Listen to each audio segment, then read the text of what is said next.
Abaddon, malaikat jurang maut, berasal dari bahasa Ibrani, juga dikenal sebagai Apollyon, bahasa Yunani, adalah salah satu sosok yang paling mengerikan yang tercatat di kitab Wahyu. Makhluk iblis ini sesuai dengan namanya malaikat jurang maut.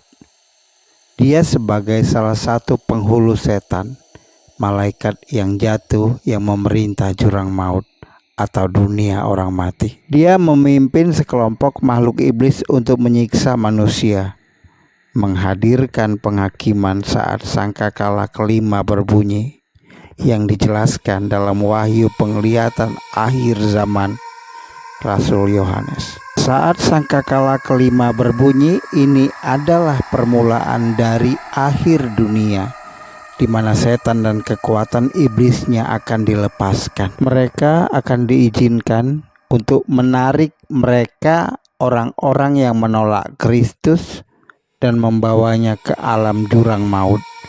Pembersihan seluruh bumi untuk memberi jalan bagi langit baru dan bumi baru. Apa arti Abaddon dalam Perjanjian Lama? Kita melihat sekilas kata Abaddon di 5 tempat.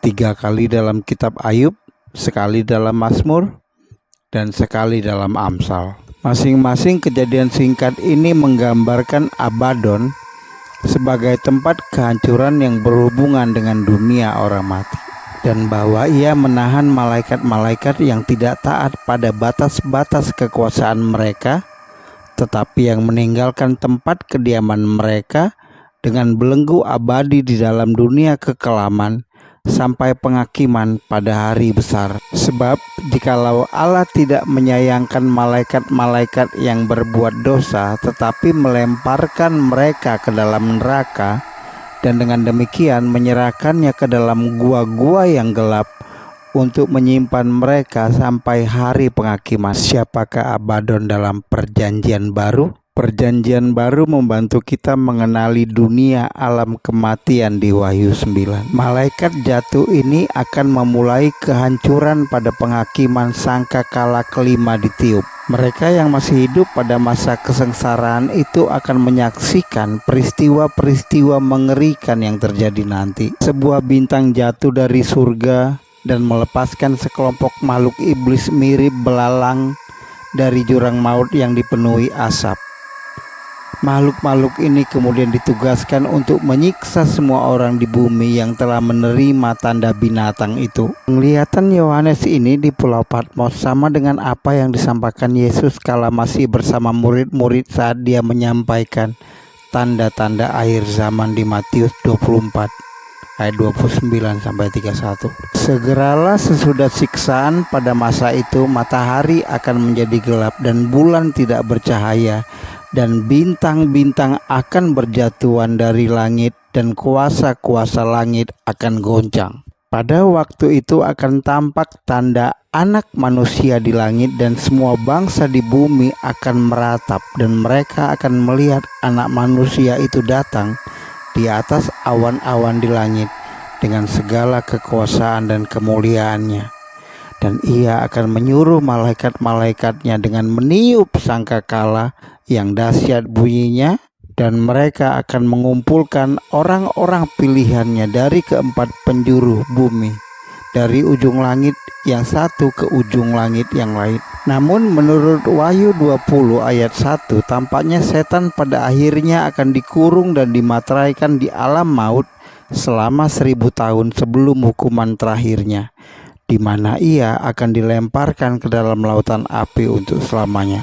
Dan aku melihat seorang malaikat turun dari surga memegang kunci jurang maut, dan di tangannya memegang sebuah rantai besar. Ia menangkap naga, si ular tua itu, yaitu iblis dan setan, dan ia mengikatnya 1000 tahun lamanya, lalu melemparkannya ke dalam jurang maut, dan menutupi jurang maut itu dan memeteraikannya di atasnya, supaya ia jangan lagi menyesatkan bangsa-bangsa sebelum berakhir masa 1000 tahun itu. Kemudian daripada itu ia akan dilepaskan untuk sedikit waktu lamanya. Apa peran Abaddon pada peristiwa akhir zaman? Pada waktu yang ditentukan Tuhan dan atas perintahnya, Abaddon digunakan Allah untuk menggenapi penghakiman sangkakala kelima yang akan menimpa bumi. Abaddon akan menggunakan belalangnya sebagai alat pemusnah massal. Belalang di bawah pemerintahan Abaddon ini bukanlah serangga untuk merusak tanaman, melainkan menghancurkan manusia. Mereka diberi waktu 5 bulan untuk menyiksa orang dengan rasa sakit seperti gigitan-gigitan. Alkitab mengatakan penderitaannya akan sangat berat sehingga orang-orang merindukan kematian. Namun kematian tidak dapat ditemukan. Kematian pergi dari mereka, meninggalkan mereka agar tersiksa. Tentang hal ini juga sesuai dengan firman Yesus ketika menggambarkan situasi neraka kepada murid-muridnya, di mana ulat-ulat bangkai tidak mati dan api tidak padam. Alkitab memberikan informasi rinci tentang penampakan belalang setan yang mengerikan dan kekuatan penghancurnya. Rasul Yohanes yang menerima wahyu akhir zaman dari Tuhan kemudian mencatatnya untuk dibaca oleh orang-orang beriman sepanjang zaman. Yohanes menggambarkan makhluk yang tampak seperti belalang, rupa manusia, rambut panjang tergerai dan gigi tajam.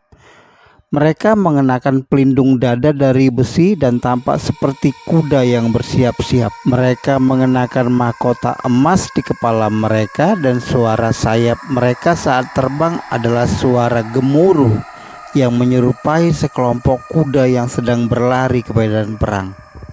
Belalang yang dibawa kuasa Abaddon tersebut mempunyai kekuatan untuk menyiksa manusia selama 5 bulan menggunakan ekornya. Sekali disengat, korbannya akan menderita sampai kematian. Peristiwa mengerikan yang terungkap dalam penglihatan akhir zaman Yohanes terbukti menjadi pengingat yang serius bagi orang-orang percaya bahwa penyiksaan menanti siapapun yang tidak menaruh harapan mereka pada Yesus. Berbahagialah ia yang membacakan dan mereka yang mendengarkan kata-kata nubuat ini dan menuruti apa yang ada tertulis di dalamnya, sebab waktunya telah dekat.